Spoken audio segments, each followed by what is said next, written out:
tiempo se acortó un poquito, voy a optimizarlo, no se preocupen. Pensé que Daniel no se iba a acordar de cómo fue su primer encuentro con Sara. Eso fue un campamento que hicimos con los jóvenes en el rancho JJ, y en ese último día yo dije: Señor, ¿qué hacemos para que de aquí surja algo? Porque llevaba jóvenes mayores. Lo que yo más anhelo es que los jóvenes en casa encuentren su vida futura de un joven, una señorita, que hagan vida matrimonial. Es lo mejor que puede pasar. Yo hubo igual, un solo Dios, ¿sí? Y como decía, tu Dios será mi Dios, tu pueblo será mi pueblo, ¿de acuerdo? Ok, entonces, y surgió esa idea. Yo le dije: voy a ponerlos a almorzar, ya de despedida, pero que cada uno busque a alguien que no le ha hablado a nadie. Y Daniel, tan de buenas. Cuando los vi hablando, y después al tiempo, Sarita, no, es que seguimos hablando, dije, y no fue algo que surgió de mi inteligencia, no, fue Dios puso eso en el corazón, y hoy es el fruto de ese campamento. Y por eso yo digo, toda la actividad que tenemos en la iglesia es maravillosa. Yo por eso quiero que todos los jóvenes en el campamento que tenemos de palabra de vida en junio vayan. Entonces Jonathan y Paulita tienen la misión, todos. Y si hay algún joven por ahí pedaleando y remando que no le alcanza la platica, vamos a ver qué hacemos de este lado como iglesia.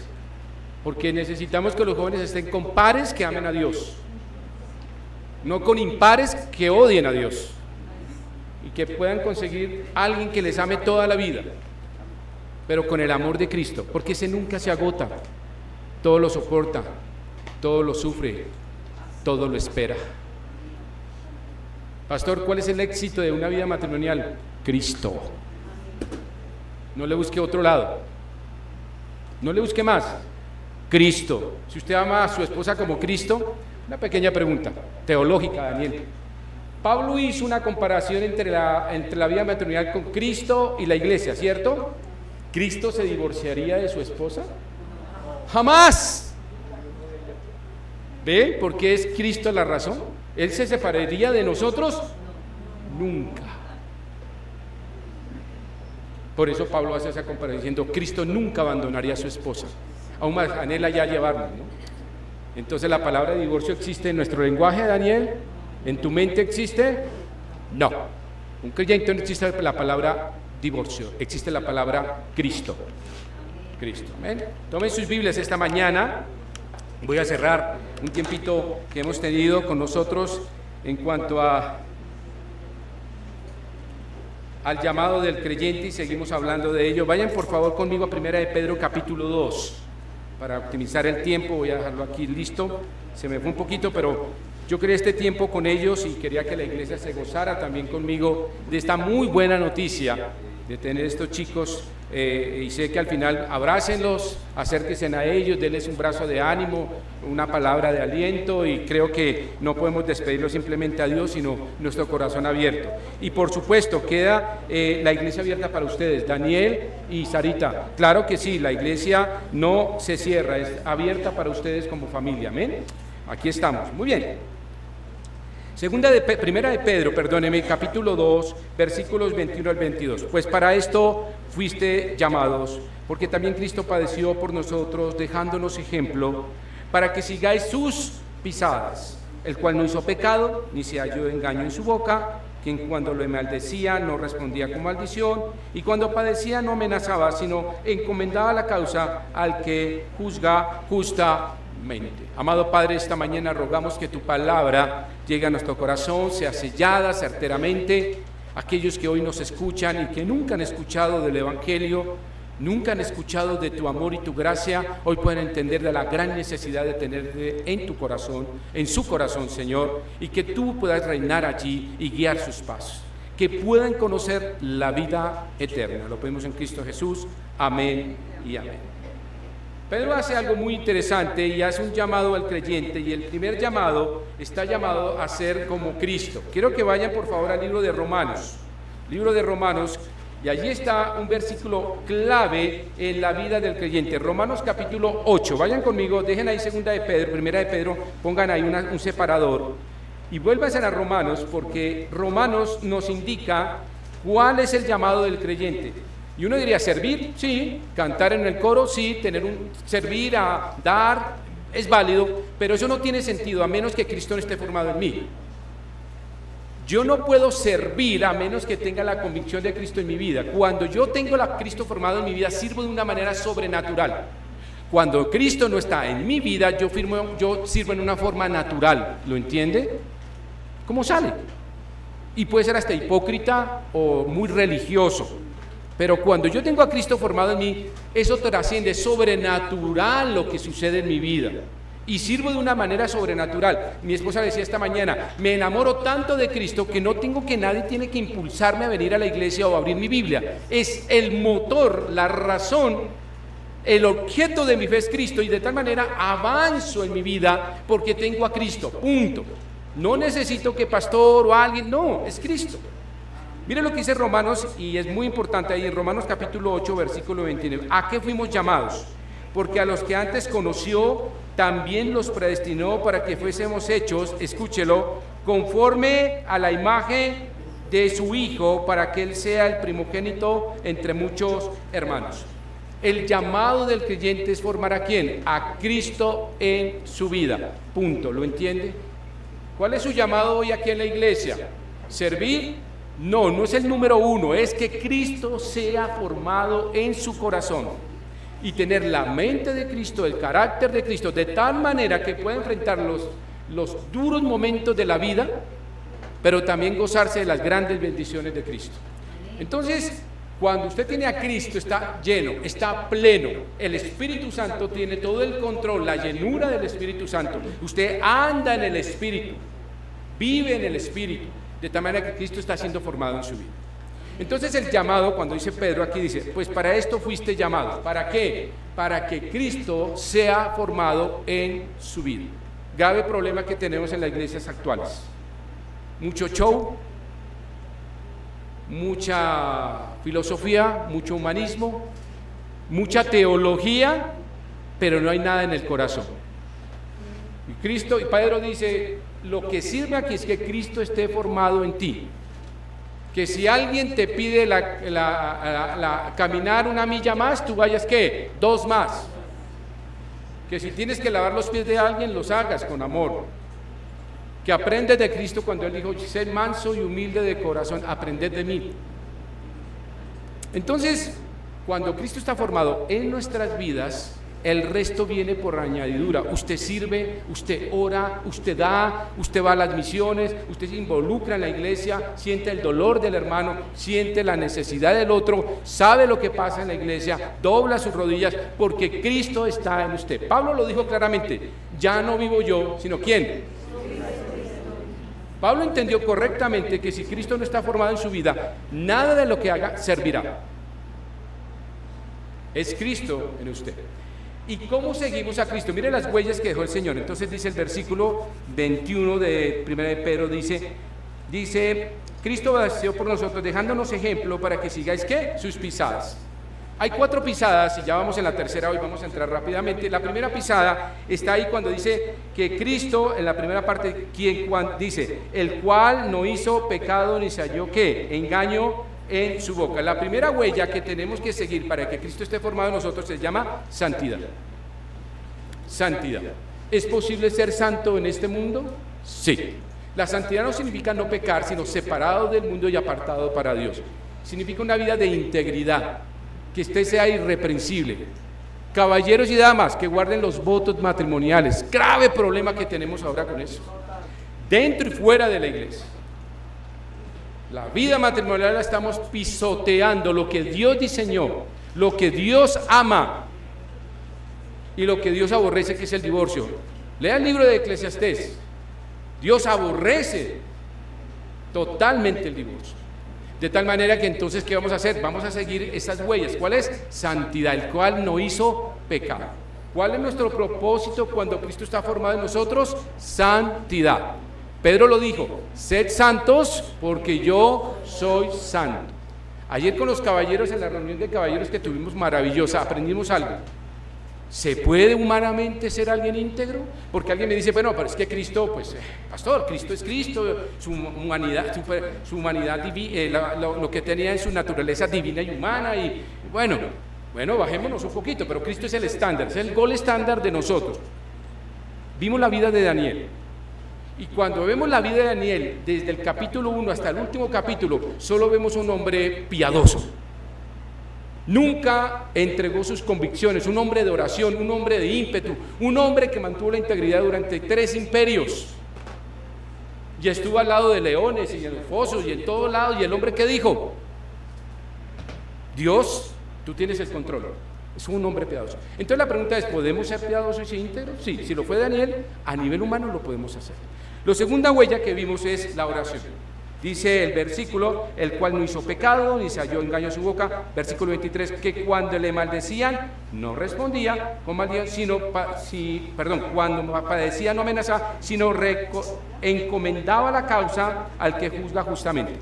Cuando Cristo sufrió la penalidad injusta de la cruz, Él encomendó esa causa o esos dolores o esa traición o esa negación o todo lo que pasó a su alrededor, lo encomendó ¿en qué? En oración. La segunda huella que nos deja Cristo es ¿qué? La oración. Cristo fue un hombre de oración maravilloso. ¿Sigue intercediendo por nosotros? Sí. ¿Sí saben que Cristo está en el cielo a la diestra del Padre intercediendo por nosotros? ¿Aún derrama lágrimas? El huerto de Getsemaní no se ha cerrado, ¿sí sabían? Sigue en el cielo. Getsemaní es la manifestación del amor de Cristo y de su dolor, no solo por la cruz, sino por aquellos que en forma potencial la cruz está hecha para todos, para aquellos que dicen: no te necesito. Tengo una vida confortable, tengo lo que necesito, camino en mis placeres, camino en mi autoseguridad, en mis pensamientos, tengo suficiente, pero qué engaño, porque no has asegurado la eternidad. ¿Tienes todo hoy acá? Amén. ¿Y el futuro de la eternidad la tienes asegurada? Esta semana tuvimos una cosa maravillosa, un acto maravilloso. Estuvimos en la casa de Mercedes. Estábamos orando por Alvarito. Mucho tiempo. 4 años, ¿no? 24 años. Y yo, más o menos 10 años. ¿Sí? Más o menos 2019. No sé cuántas onces gastamos, Mercedes. Y almuerzos. Y desayunos. Esos almuercitos yo decía: se perdieron. Y entonces yo le decía a Mercedes que ahí iba: yo le voy a lanzar el anzuelo. Y cada vez que íbamos allá estábamos en esto, y orábamos y decimos: esto es de oración. El viernes pasado le dije a Mercedes: yo tengo que mandarle ya el grueso, ya no más. Álvaro, ¿cuántos años tiene? 97 años y 8 meses. Vamos para 98 años. Y yo le dije: Dios, dame el valor y las palabras perfectas, porque este hombre necesito que vaya al cielo. Han pasado 98 años en que Dios ha esperado. Suficiente, ¿cierto? Muchas gracias. Y cuando le dije: necesitas resolver hoy la vida eterna. Ya resolviste todos los 98 años, tienes pensión, tienes tu casa, tu esposa maravillosa, acabamos de almorzar, delicioso, lo tienes todo. Y le dije: la eternidad no la tienes asegurada, yo quiero verte en el cielo con Mercedes, con mi esposa y conmigo. Y me abrió los ojos. Y el audífono se le prendió. Cuando no le interesa el diálogo, lo apaga. Lo apaga, ¿cierto? No la hacía, ¿no? Y yo, y él. El viernes lo prendió. Estaba conectado y dije: mírame, Álvaro, necesito que estés conmigo en el cielo. Mercedes perdió su mamá estas 2-3 semanas atrás y hablamos del tema. Le dije: Álvaro, es que mira, el tiempo se acerca. Cualquiera podemos estar cerca, pero tú, perdóname, por tu edad, estás un poco más cerca. Tienes que hacer algo en tu vida.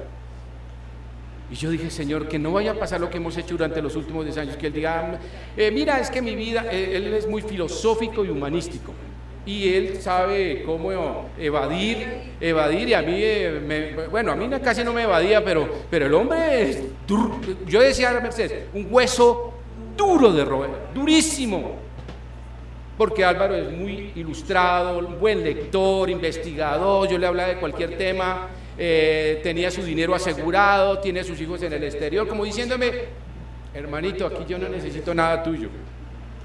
Pero cuando hablamos de la muerte y de la realidad de lo que tocó ahora Mercedes y de la realidad de la eternidad, dijo: sí, quiero hacer la oración. Y luego dijo en mi mente, le dije, no importa que sea en tu mente, lo importante es que salga de tu corazón.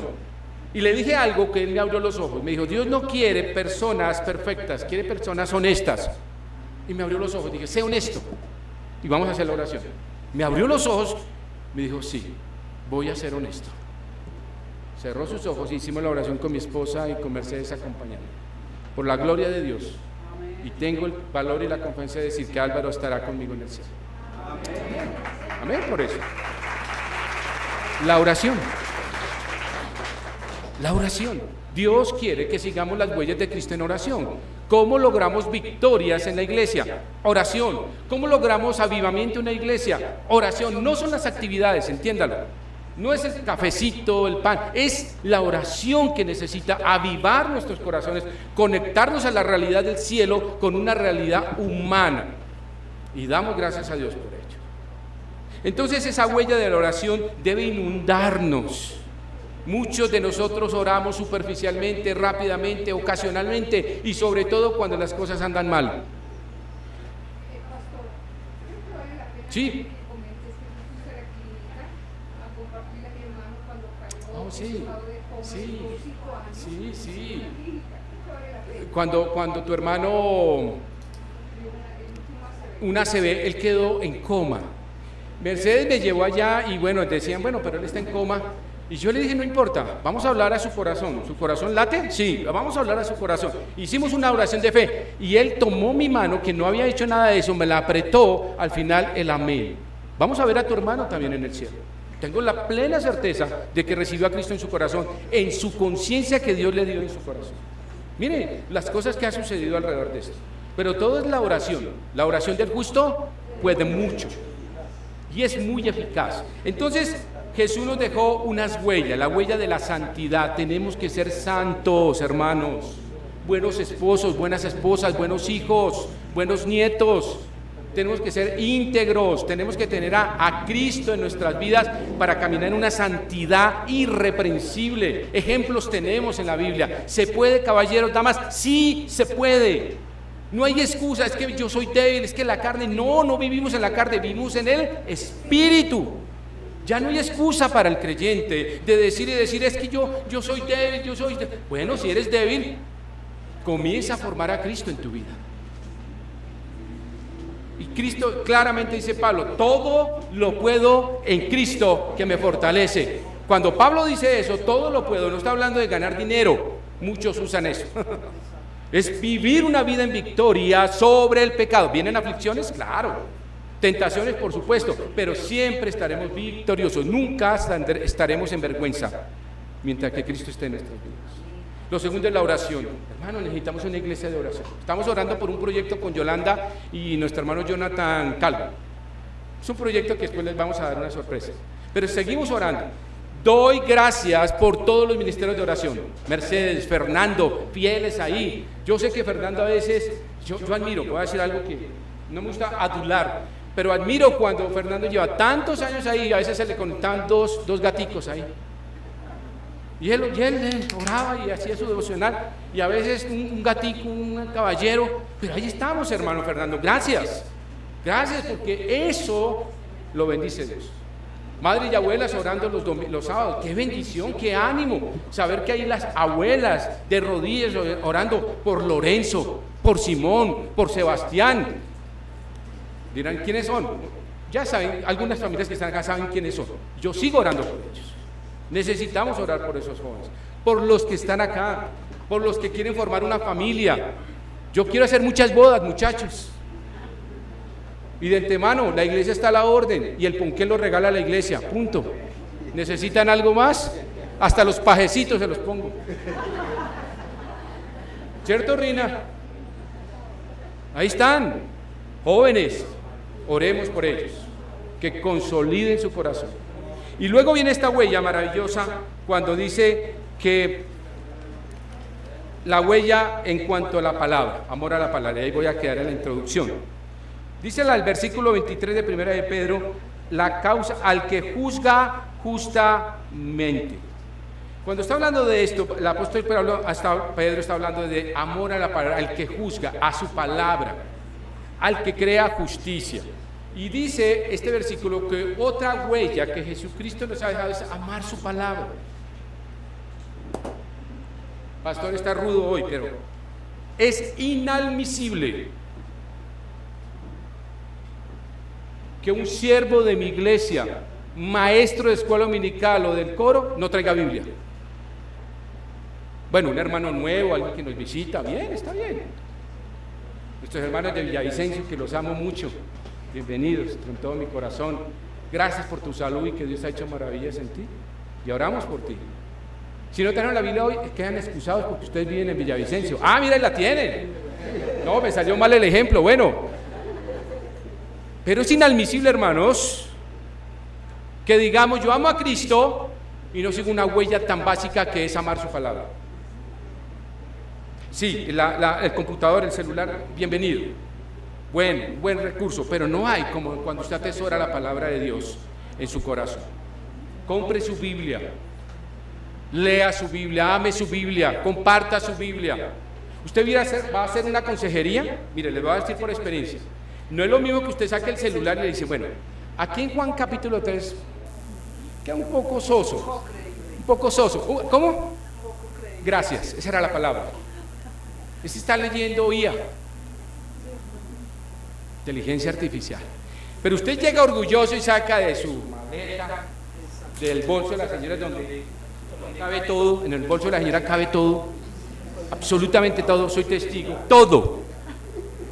Usted saca su Biblia y dice, perdóname, voy a leer un versículo. Juan capítulo 3, con ese es más que suficiente. Juan capítulo 3, vayan conmigo si quieren, y usted toma ese versículo y le dice a la persona, te amo en el Señor, quiero verte en el cielo conmigo, porque hay un infierno también y no quiero estar separado de ti. Y en Juan 3, capítulo 36, hay unas palabras del Señor Jesucristo contundentes. El que cree en el Hijo tiene vida eterna, pero el que desobedece al Hijo no verá la vida, sino que la ira de Dios. ¿Listo? ¿Creíble? Usted ha abierto su Biblia, ha leído su Biblia y dice, esto es lo que Dios quiere para ti, vida eterna. Pero, si tú no crees, escúchenlo bien, la ira de Dios está ¿qué? No a futuro. Hoy, porque si mueres hoy vas al infierno. Por eso la ira de Dios está ¿qué? Sobre él. Por eso el Señor Jesucristo dijo al ladrón, hoy estarás conmigo en el paraíso. Es el hoy. Amar la palabra de Dios es importantísimo y llegar con la palabra de Dios. ¿Jesucristo nos dio ejemplo de eso? Sí. ¿Nos dio ejemplo de que amaba la palabra? Claro que sí. Pero quiero que vayan al Salmo 7:11 primero. Y allí podamos encontrar el salmista. ¿Qué nos dice de la palabra en cuanto a la palabra de que juzga justamente? 7:11. Dios, el juez justo, y Dios está irado contra el impío todos los días. ¿Dios es qué? ¿El juez qué? Justo. Su palabra es justa. Salmo 57:7. Léanlo conmigo. Salmo 57:7. Quédense ahí en Salmos. Quiero mostrarles cómo el salmista da una gran importancia a la palabra de Dios, de su juicio, de su palabra, de lo que él dice. 57:7. Mira lo que dice. Pronto está mi corazón, oh Dios, mi corazón está dispuesto a cantar. Perdón, no. Me equivoqué. No, ese no es el versículo, discúlpeme. No, lo anoté mal, discúlpeme. No es ese. Salmos 9:8, discúlpeme, después lo corrijo, algo tuvo que ser en mi escritura. Salmos capítulo 9, versículo 8, mire lo que dice. Él juzgará al mundo con justicia y a los pueblos ¿con qué? Esa es su palabra, recta, justa. Por eso Cristo se acuerda y dice, el que juzga justamente. Vayan al Salmo 119. Salmo 119, el capítulo más largo de la Biblia, versículo 137. Justo eres tú, oh Jehová, y recto ¿qué? Tus juicios. Nuevamente el salmista dice, tu palabra es infalible, justa, equilibrada. Mire el Salmo 119, ahí mismo, versículo 75. Devuélvase un poquito. Conozco, Jehová, que tus juicios son justos y que conforme a tu fidelidad me afligiste. Y vayan a Deuteronomio capítulo 32. ¿Qué son todos estos versículos? Hablando lo que Jesús dijo, que en cuanto al que juzga justamente, el que emite en su palabra juicio equilibrado. Mire lo que dice Deuteronomio capítulo 32, versículo 4. Vayan conmigo.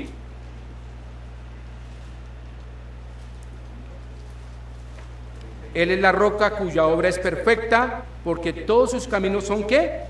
Rectitud. Dios de verdad y sin ninguna iniquidad en él es justo y ¿qué? Y recto. Ese es el cántico de Moisés. ¿Qué quiere decir esto? Al que juzga justamente. Pedro nos dice, una de las huellas que Jesucristo nos dejó es amar su palabra porque Él es justo y verdadero, justo y verdadero, justo en sus juicios, justo en su equidad, justo en lo que hace. De tal manera que aquí Pedro nos dice y el salmista se unen en un solo sentir y pensar al que juzga justamente. Voy a cerrar esta mañana y mostrando un pequeño ejemplo. Jesús amó la palabra.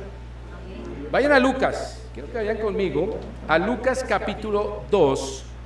Allí Lucas, el médico amado, nos muestra algo y dejo aquí la introducción para el domingo entrante, pero nos permite entender y comprender cómo el Señor Jesús estudiaba la Biblia. Es sorprendente que el Señor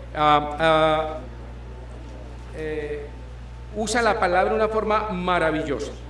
Esta huella que el Señor deja está en Lucas 2:52, vayan conmigo por favor. Y voy a dejar algunos detalles, unos detalles que creo que son buenos a los que les gusta la historia y las cosas bien curiosas en cuanto a la evolución histórica también de la Biblia. Lucas 2:52, déjenlo ahí, ok, capítulo 2, ya me voy para allá, 52, ahí está. La Biblia que usaba el Señor Jesucristo era la Septuaginta, ¿sí sabían? Esa Biblia fue escrita más o menos en Egipto, en Alejandría, los años 3 a 1 antes de Cristo. Y esa es la Biblia que circulaba porque estaba escrita en griego. Recuerden que la cultura griega había hecho un gran énfasis en la vida cultural y los romanos per se adquirieron mucho más la cultura griega que la propia romana en latín. De tal manera que la Septuaginta era la Biblia que se usaba y que fue traducida al griego, pero lo más interesante es que la Septuaginta tenía hebreo, tenía arameo y tenía griego. Entonces, pregunta, ¿el Señor Jesucristo era políglota? Ah, pero era Dios. No, espere, era un niño. Y uno de las primeras lenguas, ¿dónde las aprende? De niño, de hogar. Él tuvo un gran maestro y aprendió hebreo, su lengua original, el griego, que era la lengua común o el koiné que había en ese tiempo, más el arameo, porque hay palabras que Cristo dijo en arameo. Entonces, de tal manera vemos cómo Cristo se interesó en la Biblia, siendo Cristo. ¿Me entiende lo que estoy tratando de decirles? Si Cristo me dejó la huella de amar la palabra de Dios, de leer su palabra, de investigarla y aprenderla, ¿cuál es mi responsabilidad? Hacer lo mismo. Ni más ni menos. Y esa Septuaginta contenía absolutamente todos los escritos del Antiguo Testamento y ahí estaba. Miren, vayan a Mateo capítulo 7, dejen ahí en Lucas, Mateo 7 para darles un pequeñito ejemplo. Mateo 7, vayan conmigo. Yo les pongo a mover la Biblia. ¿Sí ve que es bueno tener Biblia? Los que andan en digital, se me perdieron. Mateo 7, versículos 6 al 7, miren lo que es interesante. 7, 6.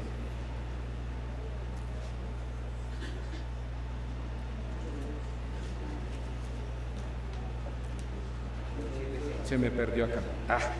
Caramboles.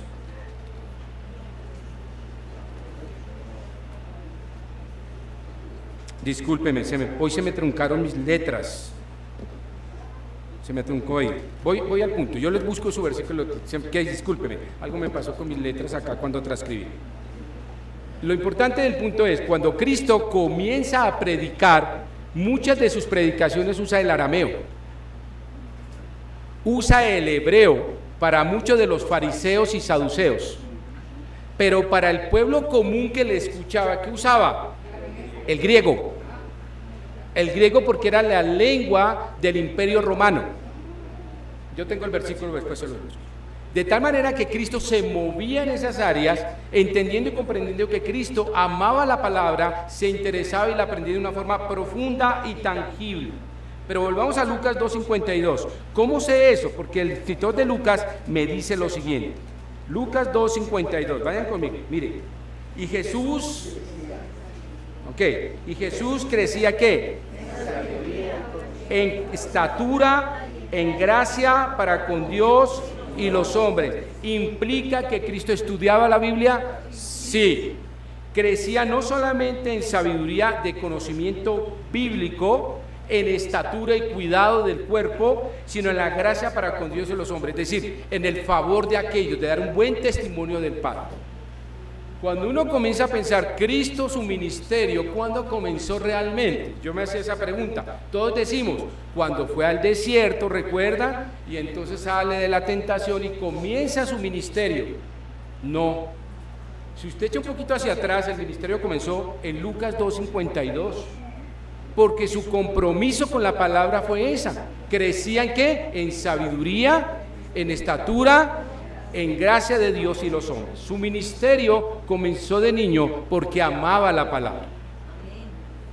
Cristo es ejemplo que estudiaba la palabra y crecía y en sabiduría y en la palabra de verdad. El próximo domingo vamos a ver cómo Cristo nos muestra a través del tiempo cómo esa palabra la ama y la manifiesta de una manera tangible y precisa.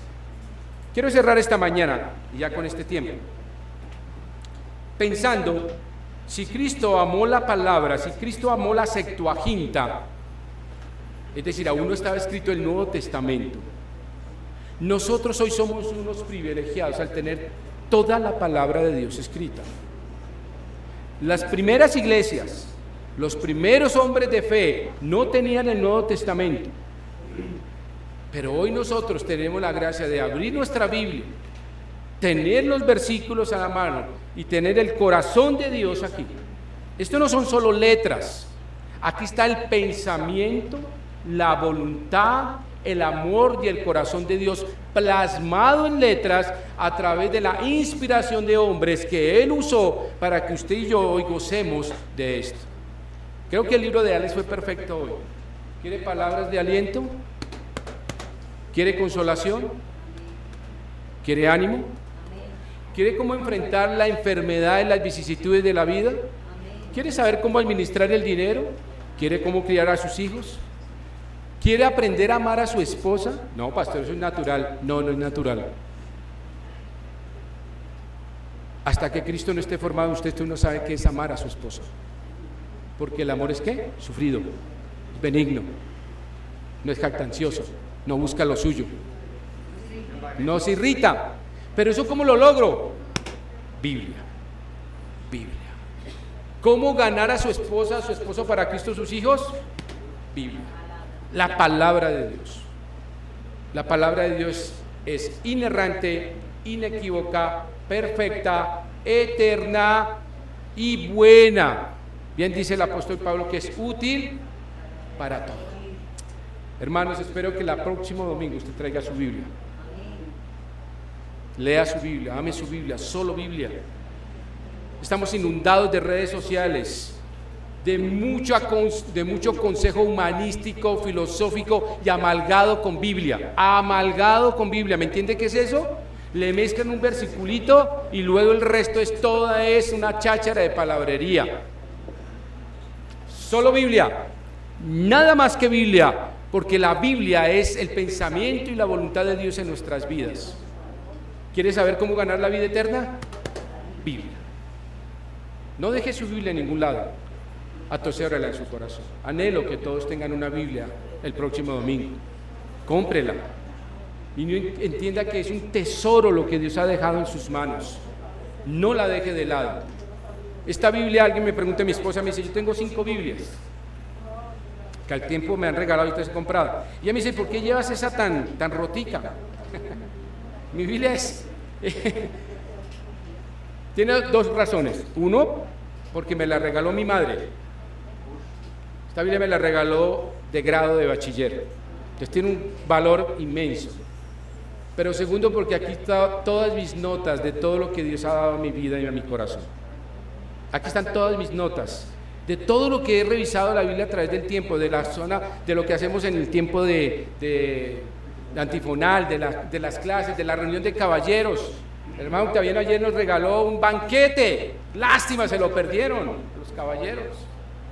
Aprendimos de Daniel cómo tenía, me encantó eso, era un teólogo, que no solo teólogo, sino tenía me encantó eso, tenía iniciativa. No solo pensó, bueno, yo aquí hay un rey, me van a matar, sino que él dijo, voy a dar un paso adelante. Biblia, hermanos. La Biblia es el mayor tesoro que Dios ha dado en nuestras manos. Amado Padre, gracias damos por tu palabra. Rogamos, Señor, que seamos oidores y hacedores. Llévanos con bien nuestros hogares. Bendice a tu pueblo, Señor, esta semana y llévanos con bien. Lo pedimos en Cristo Jesús. Amén y amén. Dios me los bendiga, hermanos. Un buen tiempo para todos.